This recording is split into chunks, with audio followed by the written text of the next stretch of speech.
So we're at the Mishnah on Daf Chof Amud Beis, the bottom of Chof Amud Beis. I think that's it. Yeah. Chanusha b'chotzer. Someone who has a storefront, he opens a store inside of his chotzer, right? So let's just remind ourselves. The situation is you have a mavi, which is an alleyway, with chatzeris, with courtyards coming off of that alleyway, and each courtyard had a number of houses, a number of different residents inside of it. So one person decided he's opening a esrog business in his house in the chotzer. The other residents can stop him. They could say, "You're disturbing the peace and quiet." I can't sleep because of the people coming in and coming out. So again, that's good morning, Menachem. Good morning. We're in the Mishnah on the bottom of Chaf Amud Beis, the last Mishnah. So the Mishnah just said that the person is not allowed to open up a store where you'll have customers going in and out in a courtyard because it will disturb the other people in the courtyard. Aval oisa kalim, but someone who's a craftsman. So he has a home-based Etsy business where he makes potholders. Yoitza he can go and take his stuff, make his stuff in the house, and then go into the marketplace and sell it in the shuk. He's not having the customers come to him. You can't complain about it. I can't sleep. Not because of the banging of the hammers. Let's say he's making shtenders. You can't say you can't make shtenders in your house, in your garage. And if he's making cookies, you can't say the mill is disturbing me. And not from the sound of the children. So this last one, it's not clear exactly what it refers to. It's a machlekes. The Gemara starts off with that machlekes. Exactly what Maishna Rachel, Maishna say. The Gemara is assuming tinaikus just means that the kids coming in and out to buy stuff. Well, ask what's the difference? Why do we say at the beginning you can't open a store because of the customers coming in and out, and then at the end it says you can't complain if children are coming in and out to your store? Amar Abaye says the Sefer is talking about you can't complain if you're in one chotzer. You can't complain if there's a store in the adjoining chotzer. Amalei Rava. Rava's question is blindingly obvious. Mutter. We didn't say anything that made us think that we're talking about a chotzer acharis. It doesn't sound like that. Just a tinoikus. How does that mean that it's talking about a different chotzer? And it should say it directly. Elo Rava say the whole different thing. Seifa etin l'tinoikus shel beis rabban. Seifa is saying a different. It's talking about really a third case. First, we said you can't make a store in your house. Then we said, but you could make a business, a craft business in your house, and the people in the chotzer can't complain. And the last thing we're talking about is someone who opens up a school in the chotzer, which this happens in Lakewood all the time. Every time someone tries to open a yeshiva, the neighbors say, "Oh, there's going to be 4,000 cars parked in front, and the school buses are going to make a disruption." And the Gemara says, and this tour, this thing that you can't complain about having a school. That's from the Takana of the famous Takana of Yeshua ben Gamla. Amar Yehuda Amarav, Biram Zachar Oisa Ishlatay. We have to remember this man for the good. Yeshua ben Gamla Shema. Yeshua ben Gamla is his name. Shomalehu Nishtaked Torah. So do you have Nishtakech or Nishtaker? Nishtaked. Anyway, I think it must be Nishtakech. Torah Yisrael. Shebetchila Mishi Yesh Le'av Malamdei Torah. Mishi Ein Le'av Le'yoloi Torah. In the beginning, someone who had a father would teach him Torah, and then someone who didn't would not. Now, I'm sure there's many drushes about this Gemara. It's a famous Gemara. I don't think it means just that a Yasam didn't have someone to teach him Torah, but what the meaning is that there was a time when his father was when everyone's father had a strong Messiah and they were capable of teaching their sons Torah. But as time went on, it became a problem because not everyone was capable of teaching their sons, and those children didn't learn. So that's why Rabbi Shua ben Gamla was misakin that there should be yeshivas where children would learn. My Darish, where did we see this from that a father was the one who would teach his children Torah? Because the Torah says in the pasuk, "Matem oisam es benechem, matem atem," and we darshan it that you, the father, you're the one who should teach it. So his skinu, Yeshua ben Gamla was masakin. Chiyu meishivin melamdei tinegis b'Yushalayim. He made a central academy in Yerushalayim that anyone who didn't have a father who was able to, or he didn't have a father at all, he wasn't capable of teaching him, he would come to Yerushalayim and learn. My Darish, Kimitzi and the Torah. He decided to put in Yerushalayim because the Torah says Torah will come out of Tzion. But there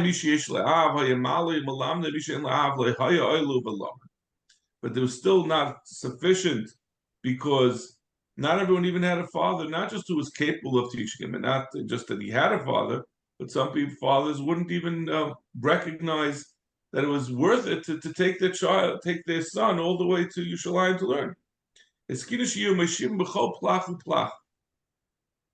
So he said, okay, we got to make local Batei Midrashim.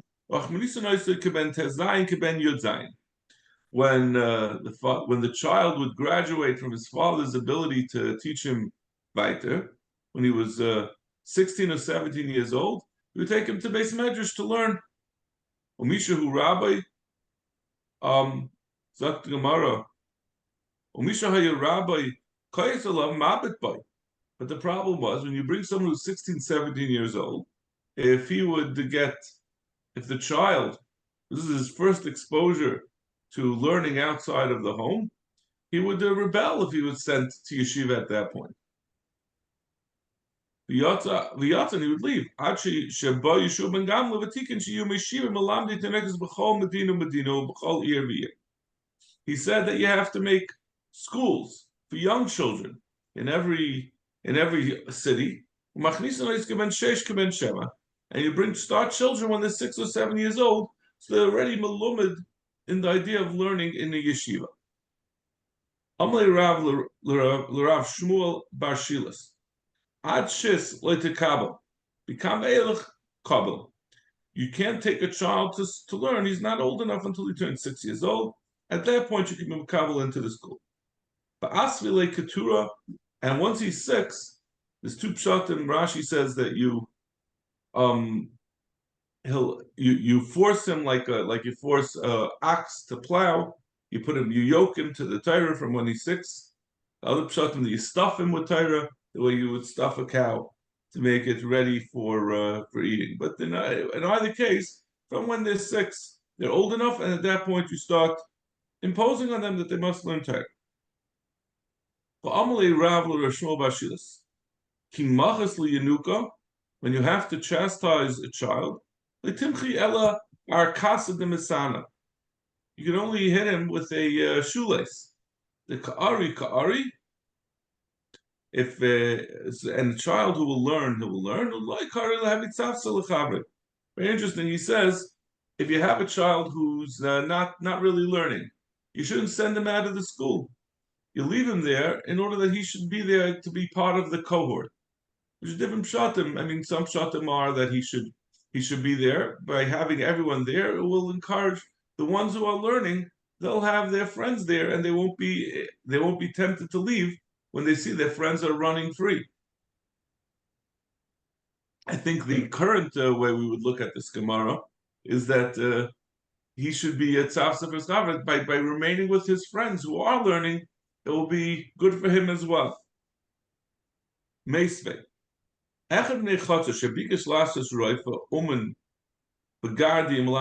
Someone from a chotzer one of the residents in a chutzner, he wants to become a doctor or a woman is a might make his dam a bloodletter, a gardi or a weaver, a malamatinoikis, or a rebbe. B'nei chutzner ma'atin. The people in the chutzner can stop him.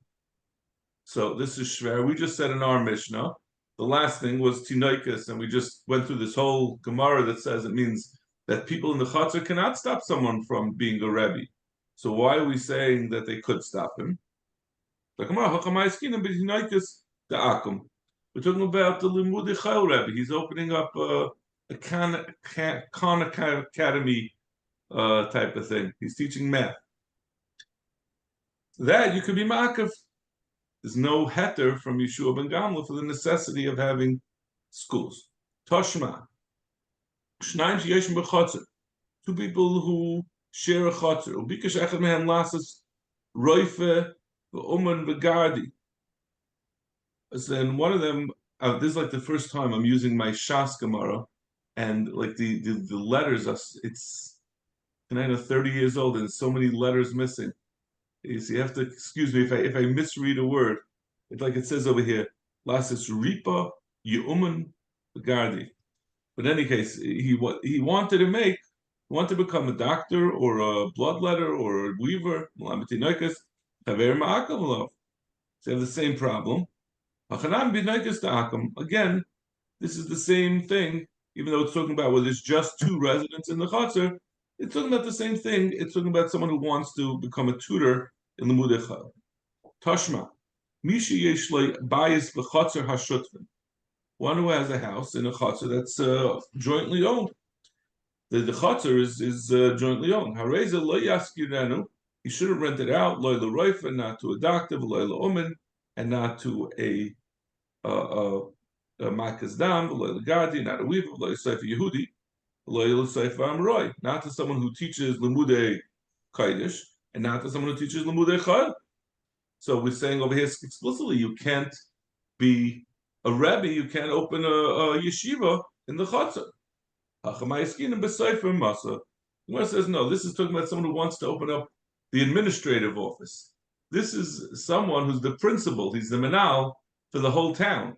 So then it's going to be constant going in and out. There's the tuition committee. There's a lot of things going on, and that will be disruptive to the Bnei Chatzar. But Einachanami, you could open a yeshiva where you're actually teaching kids in a Chatzar.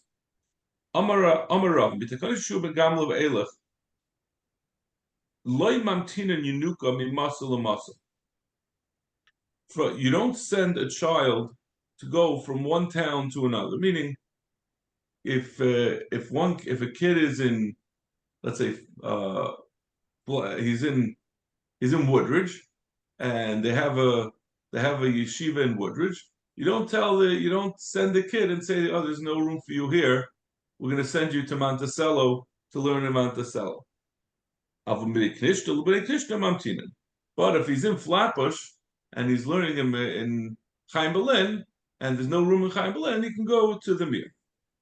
The Mifsik Nahara Loy Mamtinim. But if there's a river in between, let's say you're talking about going from Brooklyn to Staten Island, so you have to go over the Verrazano, and there's no it's just water. It's a body of water he has to cross over every day. Then you don't force him to go from town to town.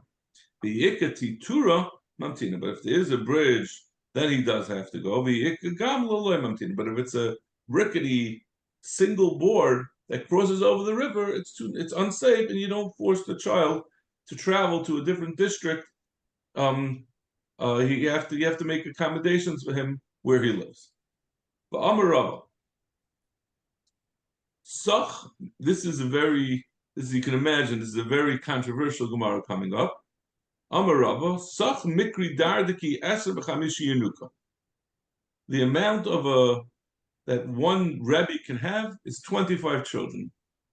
So there's actually a machlekes whether that means a minimum or a maximum.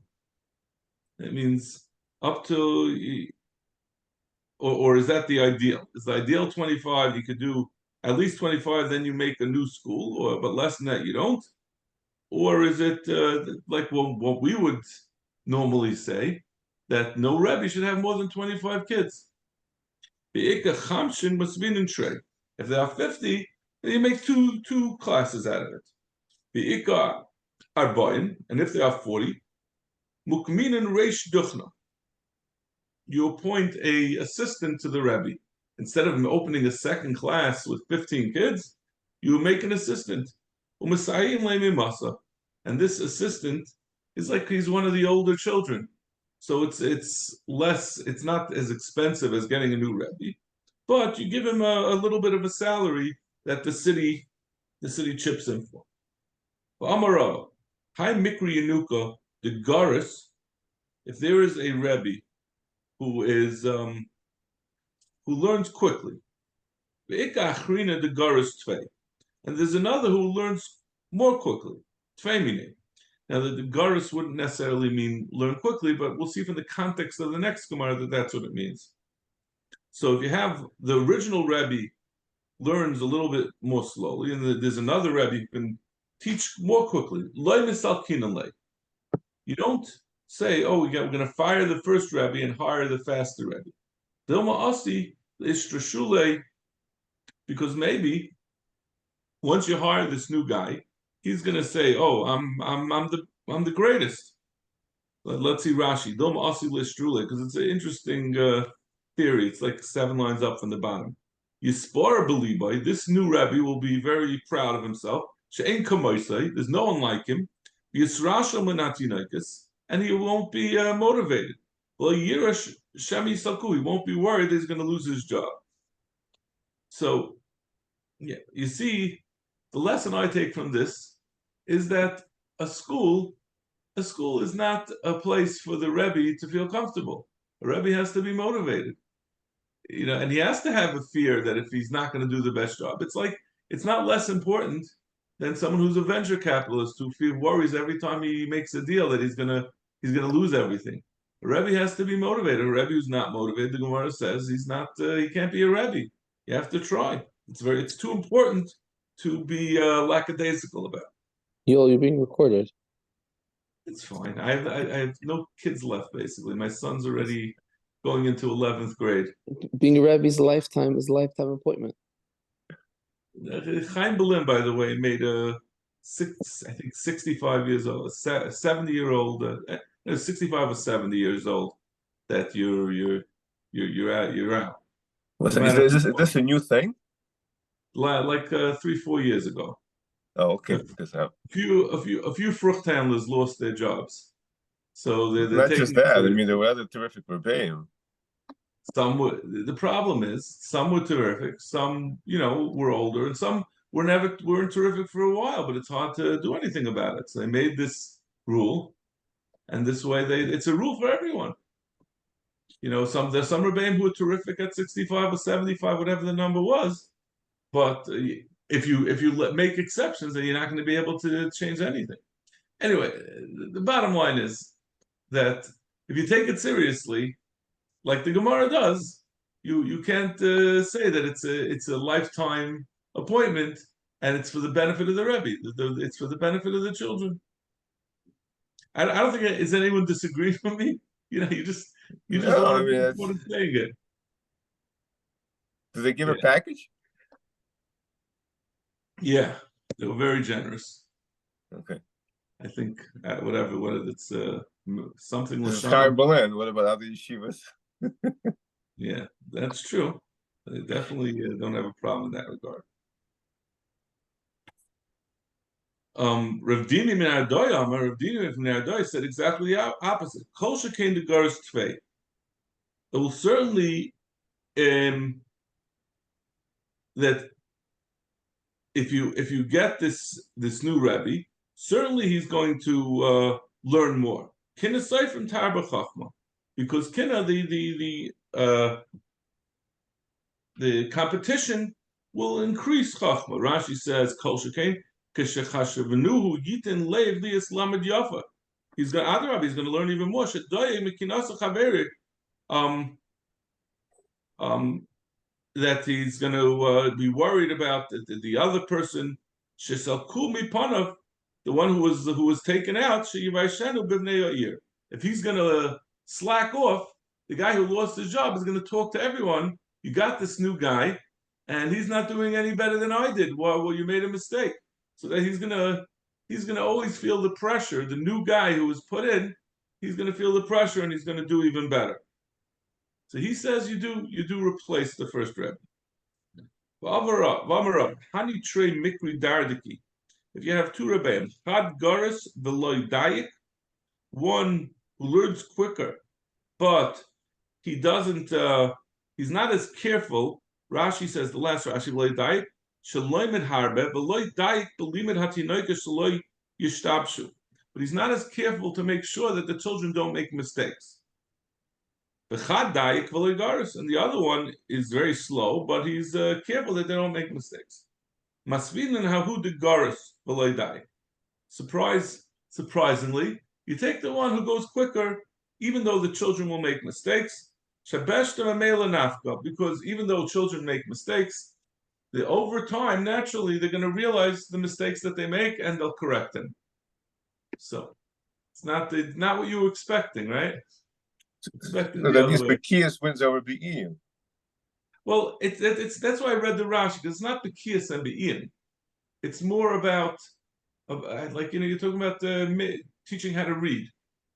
The children will have mistakes in Taich that you have. Do you go slowly and make sure everyone's kept up with you, and no one's making a mistake, or do you do a lot of volume and let the mistakes sort of work themselves out? I mean, the truth is, if you think about how you start learning Gemara, you don't know what you're talking about for the first 6 months. Like your Rebbe's saying things, and if you go and you try to teach every word that a kid will know every word, and you only do one block, you're never going to learn how to learn.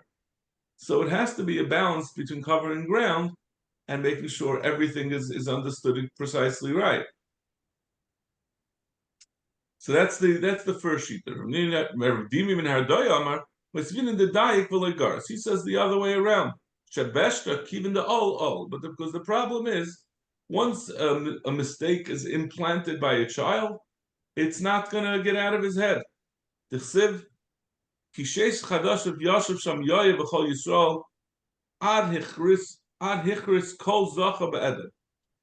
there until he killed every male in Edom. And when Yoav came to David, Amalei, he said, "Why did you kill only the males? My time avatahachi. Why did you only kill the males?" Amalei d'chsev timcha as zachar Amalek or zecher Amalek. So he took it to mean that you have to kill all the zecharim of Amalek. Amalei v'anan zecher karinamli. We don't read it as zachar. We read it as zecher. You have to kill you have to destroy the memory. Amalei ana zachar akruyin. He says, I was taught that it's referring to males. Also, Shiloh the Rabbi, he went and asked his Rebbe, Amalei heich akriyasim. How did you read it? Amalei zecher. He said, I read it zecher. The Rebbe said zecher, and you misheard and you thought it was zachar. So he got very mad. Shakel safsira lamiktal. He pulled out his sword to kill the Rebbe. He said, look what you did. Look what you did by not being meticulous and making sure I understood the pasuk correctly. I went ahead and I allowed all the females to survive from Edom, from Amalek, and I made a huge mistake. And David HaMelech is rightfully angry at me. And it's all because of your laxness when I was a student. You should have taught me correctly. I mean, you taught me the right thing, but I didn't understand it. Amalei Amai. So he said to him, Why are you killing me? Cursed is someone who makes of a lie out of the Torah, out of what Hashem teaches. And that's what you did. You caused me to misunderstand and falsely misinterpret a pasuk. The Rebbe said to him, listen, it says I'm an Arur, I'm cursed. I let me live with my curse, though you don't have to kill me. I'm like Siva, he says, but if I don't kill you, Pasuk says that someone who keeps his sword from killing is going to be cursed. If someone's supposed to, enforce, and someone's supposed to kill someone if he's mechayev to do so. If he doesn't do so, if he withholds, he himself will be cursed. The army katle, the army loy katle. We're not sure what the end of the story is. If Yoav actually went ahead and killed his rebbe. Amar Rabba, Mikri Yanuka, someone who teaches children to read. Shasla, what was a Shasla? Someone who is a oris, who's a sharecropper for vineyards. Tavcha, a butcher. V'omna, someone who lets blood. V'seifer masa, and the scribe for the town. We had this before in Bava Metzia. Kulon kmusarin v'aimdin ninu. All of them have hasra.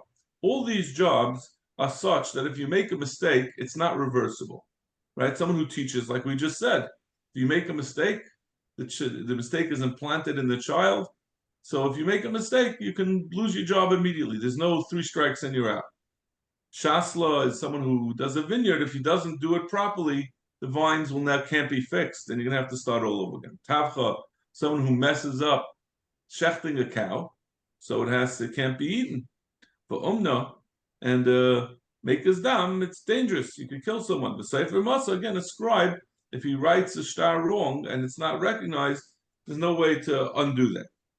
So if you make a mistake, you lose your job immediately. Anything that causes a damage that can't be fixed, it's considered as if he was warned before he started. Okay, now we're going on to the dinim of Hasagas Gvul, which are pretty complicated, surprisingly complicated. Rav Huna, Hai bar mevaya de uki reicha. This person who lives in a mavi, that he made a mill in order to that he wants to start a business. He has a business,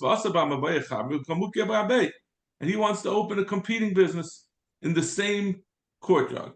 So Rav Huna says, Rav Huna's shita is that if you can't open, that's hasagas gvul. If you want to open a competing business in the same mavui, in the same chatzah, the same mavui, where I already have a business, you can stop the first one who's already there can stop someone from opening the same business. You're killing me. You're stopping my livelihood. Let's bring a raya to this. Someone who has a trap, a net to catch fish. There's a little bit of bait in it. And that was another guy wants to set up his own nets nearby. Kamale reaches hadag. It has to be kept away the amount of space that the dag will go. The kama, how much is that? Amar Rav Huna ad parsa, until a parsa. Parsa is a couple of miles. It's a very, very large area. So you see that anything nearby, he's not allowed to set up his nets, which is similar to what we said, that you can't set up a competing business in a mavut. And for the Gemara, Shani Dugim, the Yavi Sierra, Rashi explains that Dugim, once they fix their eyes on a bait, that's where they're going to. So when the person sets up his competing nets, the fish have already locked their eyes on the first one. And now you're setting up something competing, you're taking something that was already headed toward the other person. But when you open up a business in the Mavi, you don't have to, it's not necessarily the case, like Rav Huna said. Someone, the next morning, it's a whole new set of customers. It's not someone who already had focused on that particular business. Amale Ravina L'Rava, Leimer Rav Huna da Amak Rav Yehuda. He asked that Rav Huna is saying like one of the Manda Amrim, like Rav Yehuda, who's chaylik on the Rabbanan. Normally you wouldn't pass one like a Yachid Keneged the Rabban. And so it's a problem. It's not Rav Yehuda Aimer. Because we have this Gemara also in Bava Metzia. Rav Yehuda says a person shouldn't distribute nuts and goodies to a child because he's going to tempt them to leave the person who they used to to buy this stuff from, and they're going to buy it from him. So Yehuda seems to feel that one is not allowed to take away business from someone who has a business. The Chachamim matirin. The Chachamim say it's mutter. Chachamim are not concerned. So how could Rav Huna say like Yehuda and not like the Chacham? The Chacham say it's not a problem to cause people to leave a business that they were going to from before. So come on, feel ten rabbanon. I'll tell you, rabbanon allowed Rabbi Yehuda Hasam El Damale. Anak come on, flagina amagoizi at plugi sheyuski. I'm giving them nuts. You can give them different treats. Meaning that both businesses were in existence. They both have a chiyusi. You can't say he's not allowing. This is part of business. Once a business is already working, to do advertising is not a problem. Aval hacha, I feel the rabbanon might be, but even the rabbanon who say it's mutter to try to advertise and get customers to come to you, but they will remind that if someone already has an existing business and you don't, you can't open a new business that will take away business from a person in the same chutzah. By opening up this new business, you're killing me. You're taking away my livelihood.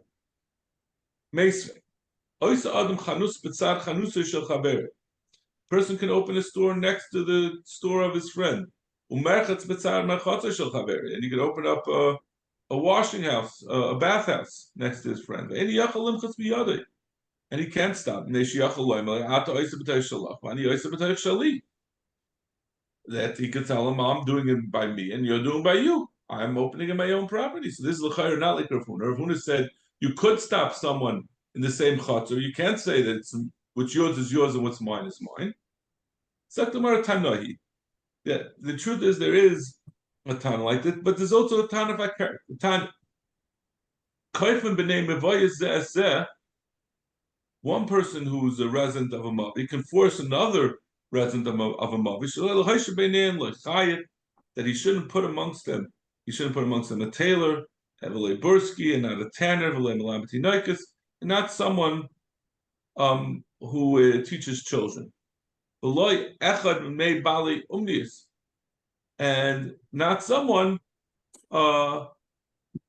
not someone who's going to open any kind of umnis in the chutzner that's going to take away from his business.